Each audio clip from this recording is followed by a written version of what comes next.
ये आ गई GST regime. और जीएसटी रिजीम के अंदर जो है वो मेरे को एक बार के लिए ये जो है वो मैं इसको जस्ट रब कर देता हूं। यस, तो आपको जो है वो अब आ गई हमारे सामने जीएसटी रिजीम। और जीएसटी रिजीम में जैसा कि मैंने आपको शुरू में उस हेलीकॉप्टर व्यू वाले डायग्राम में दिखाया था, मेरी एक्टिविटी को 3 हिस्सों में बांट दिया गया। क्या? अगर मेरी एक्टिविटी सप्लाई है और उस पर टैक्स लगेगा तो या तो वो होगी लोकल सप्लाई, मतलब दिल्ली में सप्लायर है और बायर भी दिल्ली का है, दोनों का एड्रेस रजिस्टर्ड ऑफिस जो है, दोनों का जो जीएसटी रजिस्ट्रेशन है वो दिल्ली में है। तो अगर मान लीजिए मेरे सप्लायर का और मेरे बायर का दोनों का GST registration Delhi to Delhi है, तो वो एक्टिविटी बन गई इंट्रा स्टेट टैक्सेबल सप्लाई। और अगर वो activity intra state taxable supply है तो पहले क्या लगता था दोस्तों? पहले मुझे लगता था एक्साइज ड्यूटी प्लस वीएटी। ठीक है साहब, पहले मुझे क्या लगता था? एक्साइज ड्यूटी लगती थी और वीएटी लगता था। एक्साइज ड्यूटी किसको मिलती थी? सेंट्रल गवर्नमेंट को। और वीएटी किसको मिलता था? स्टेट गवर्नमेंट को। अब उन्होंने क्या करा कि अगर आपकी एक्टिविटी अगर इंट्रा स्टेट है, मतलब लोकल है, स्टेट से स्टेट में ही है, तो उस केस में क्या होगा कि आपको जो है उस केस में आपको जो है वो लगेगा एक्साइज ड्यूटी या सर्विस टैक्स की जगह सीजीएसटी, क्योंकि सेंट्रल गवर्नमेंट का पोर्शन है। तो पहले सेंट्रल गवर्नमेंट को या तो एक्साइज ड्यूटी मिलती थी या सर्विस टैक्स मिलता था, और स्टेट गवर्नमेंट को मिलता था वीएटी, जिसकी जगह मैंने बना दिया एसजीएसटी। तो जरा प्लीज ध्यान से इस पॉइंट को पढ़ें कि जितने भी मेरे सेंट्रल ड्यूटीज थी उन सबको मर्ज कर दिया मैंने सीजीएसटी में, और जितनी भी मेरी स्टेट की ड्यूटीज थी, चाहे वो एंट्री टैक्स था, चाहे वो एंटरटेनमेंट टैक्स था, चाहे वो वीएटी था, मैंने उस सबको मर्ज कर दिया और बोल दिया वो बन गया एसजीएसटी। तो पहले वो सब मिलके 15 होते होंगे, आज वो 9 हैं। वो आज अगर 12% है तो वो 6 हैं, अगर वो 5% है तो 2.5 है। तो आपको सारे जितने भी लोकल टैक्सेस थे उन सबको मर्ज करके मैंने बोल दिया ये बन गया एसजीएसटी। तो अगर मान लीजिए मेरी कोई सप्लाई, आई रिपीट, अगर मेरी कोई एक्टिविटी ऐसी है, सप्लाई ऐसी है जिसका ओरिजिन जो सप्लायर है वो भी दिल्ली का है और बायर भी अगर दिल्ली का है। बायर कैसे पता चला? बायर के रजिस्ट्रेशन नंबर से। बायर अगर अनरजिस्टर्ड है तो उसके एड्रेस से। तो अगर मान लीजिए मेरा सप्लायर सपोज कीजिए दिल्ली का है और मेरा बायर भी अगर सपोज कीजिए दिल्ली का है, मैंने बोला बायर का पता कैसे चलेगा दिल्ली का है? या तो उसका जीएसटी का रजिस्ट्रेशन नंबर से पता चलेगा, और अगर वो अनरजिस्टर्ड है तो उसके एड्रेस से पता चलेगा। तो उस केस के अंदर मुझे जो है वो लगेगा सीजीएसटी प्लस एसजीएसटी। और सीजीएसटी क्या होता है? सीजीएसटी जो है वो जितने भी सेंट्रल की ड्यूटीज थी उन सबको मर्ज करके बना दिया सीजीएसटी, जितनी भी स्टेट की ड्यूटीज थी उन सबको मर्ज करके बना दिया एसजीएसटी। दोस्तों आगे चलते हैं। अब सप्लाई जो है वो ऐसी है कि दिल्ली से सप्लाई हुई और हरियाणा में जा रही है, तो उस केस में क्या होगा? मुझे तो पैसे दोनों के चाहिए। सेंट्रल गवर्नमेंट बोलेगी मुझे पैसा चाहिए और स्टेट गवर्नमेंट बोलेगी मुझे पैसा चाहिए। लेकिन यहां पर मैंने आपको जैसे बताया था कि कौन सी स्टेट गवर्नमेंट को पैसा मिलेगा, दिल्ली को मिलेगा या हरियाणा को मिलेगा? तो क्योंकि ये अपने आप में कंजम्पशन बेस्ड टैक्स है, तो जिस स्टेट में कंजम्पशन होगी, जिस स्टेट में कंज्यूमर है, जिस स्टेट में बायर है, उस स्टेट को जो है वो टैक्स मिलेगा।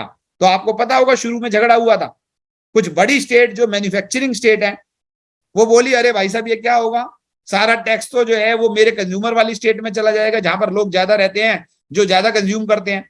लेकिन बाद में उनको क्लैरिफाई हो गया क्योंकि वो भी तो रॉ मटेरियल खरीदते हैं, इसलिए जब रॉ मटेरियल खरीदेंगे तो उसकी स्टेट में भी टैक्स आएगा। तो अल्टीमेटली ये टैक्स कंजम्पशन बेस्ड टैक्स होने की वजह से जो स्टेट का पोर्शन है वो उस स्टेट को जाएगा जहां पर ये माल खरीदा गया, जहां पर ये माल कंज्यूम किया गया। तो जैसे ही मैंने बोला कि वो इंटर स्टेट टैक्सेबल सप्लाई है, तो मुझे क्या करना है? एसजीएसटी और सीजीएसटी को मर्ज कर देना है, क्योंकि मेरे को जो है वो एक नए टैक्स के रूप में चार्ज करना है, और वो होगा आईजीएसटी। तो जो हमारा हुआ करता था पहले सेंट्रल सेल्स टैक्स, वो खत्म हो गया, अपने आप में एक नया टैक्स आ गया जिसका नाम रखा आईजीएसटी, जो प्रैक्टिकली सम टोटल है वो सीजीएसटी प्लस एसजीएसटी का। तो अगर मान लीजिए ये ही एक्टिविटी, सपोज कीजिए जैसे मैंने बोला कि अगर कोई मेरी एक्टिविटी ये होती तो मैं उसके ऊपर जो है वो अगर 9 + 9 18 लगाता, तो और अगर वो एक्टिविटी जो है वो सपोज कीजिए वो ये ना हो के वो एक्टिविटी ये है, तो उस केस में मैं उस एक्टिविटी को 18% लगाऊंगा, 9 + 9 नहीं लगाऊंगा, आईजीएसटी लगा के 18% जो है वो मैं टैक्स चार्ज करूंगा। सेंट्रल गवर्नमेंट स्टेट गवर्नमेंट अपने आप ट्रांसफर करती रहेगी, मुझे उससे कोई लेना देना नहीं है। तो ये होता है अपने आप में एक तरीका जो जीएसटी में मैकेनिज्म जो काम करता है वो ऐसे काम करता है। जो तीसरी एक्टिविटी है वो मेरी यहां पर है, वो अपने आप में एक्टिविटी है मेरी तीसरी, वो है मेरी इंपोर्ट्स। क्योंकि अभी क्या हो गया, मेरा कोई manufacturing, trading, job work, service ये तो रहा नहीं। मेरी एक्टिविटी का 3 ही क्लासिफिकेशन है, या तो इंट्रास्टेट हो, या इंटरस्टेट होगी, या इंपोर्ट एक्सपोर्ट होगी। तो अगर मैं इंपोर्ट करूंगा तो मैं क्या करता था, पहले मैं कस्टम ड्यूटी देता था। कस्टम ड्यूटी तो जीएसटी में मर्ज नहीं हुई, कस्टम ड्यूटी जीएसटी में मर्ज नहीं हुई। बाकी सारे के सारे जो इनडायरेक्ट टैक्स मैंने आपको पिछली स्लाइड में दिखाए थे, वो सारे के सारे टैक्स मेरे मर्ज हो गए। ये जितने भी मैंने टैक्स दिखाए थे सारे के सारे मर्ज हो गए। केवल और केवल अगर हम देखें तो इसको छोड़ के बाकी जितने भी मेरे टैक्स थे वो सारे के सारे जो है वो जीएसटी में मर्ज हो गए। लेकिन कस्टम ड्यूटी बनी रही, क्योंकि ये इंपोर्ट पे है और देश की प्रोटेक्शन के लिए जो है वो अपने आप में होती है कि ताकि कोई अननेसेसरी जो है वो हमारे कंट्री में जो है वो सामान को डंप ना कर दे। तो इस वजह से जो है वो अपने आप में जैसे ही मेरी इंपोर्ट हुआ तो इंपोर्ट के अंदर जो है वो मेरे को जो है वो कस्टम ड्यूटी के अलावा मुझे क्या देना है, कस्टम ड्यूटी के बाद क्या लगता था, कस्टम ड्यूटी के साथ लगता था सीवीडी, कस्टम ड्यूटी के साथ लगता था एसएडी। वो दोनों सीवीडी और एसएडी तो बचे नहीं, क्योंकि एक्साइज ड्यूटी बची नहीं, वैट बचा नहीं। तो उन्होंने कहा कि कस्टम ड्यूटी के साथ आपको जो देना है वो देना है आईजीएसटी। तो आपको जो है वो 1 मिनट के लिए आईजीएसटी देना है। और क्योंकि जब ये सामान आएगा तो ये 1 मिनट के लिए कस्टम ड्यूटी दोगे प्लस आईजीएसटी दोगे, और वो सामान इंपोर्ट होने के बाद जैसे ही जिस स्टेट में जाके कंज्यूम होगा, आईजीएसटी में से एसजीएसटी पोर्शन जो है वो उस स्टेट को ट्रांसफर कर दिया जाएगा। तो दोस्तों अगर आप लोग ध्यान से समझे तो मैंने एक बहुत ही सिंपल तरीके से एक ये जो है वो चीज को एक्सप्लेन करने की कोशिश करी है कि किस तरीके से कोई भी अगर आपकी एक्टिविटी है जो है वो, Manoj thank you very much, अगर आपको समझ में आ गया तो अभी जो है वो कोई भी ऐसी एक्टिविटी है जो हम करते हैं। तो मान लीजिए आप देखेंगे तो आप किसी व्यक्ति से मिले, कोई रिलेटिव से मिले, आप अपने फादर से, जो आपके फादर अगर आपके बिजनेस करते हैं तो आपके फादर क्या बिजनेस करते होंगे, कोई भी बिजनेस करते होंगे, वो क्या एक्टिविटी करेंगे, या तो वो लोकल सेल करेंगे तो आप बोलोगे सीजीएसटी प्लस एसजीएसटी लगाओ। अगर वो दूसरी स्टेट में सेल करते हैं तो आप बोलोगे 1 मिनट के लिए आईजीएसटी लगाओ। अगर वो इंपोर्ट करते हैं तो आप बोलेंगे कस्टम ड्यूटी के साथ आईजीएसटी पे, रिवर्स चार्ज में पे कर दो।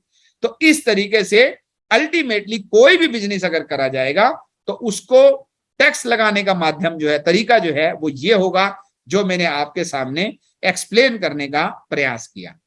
तो दोस्तों ये है हमारी नई रिजीम जो मच इजियर, कोई कंफ्यूजन नहीं, मैन्युफैक्चरिंग, सेल, ये आपका जॉब वर्क और ये आपका वर्क्स कॉन्ट्रैक्ट और ये किसनी, बड़ा सिंपल मैकेनिज्म कि किस तरीके से आपको टैक्स जो है वो चार्ज करना है।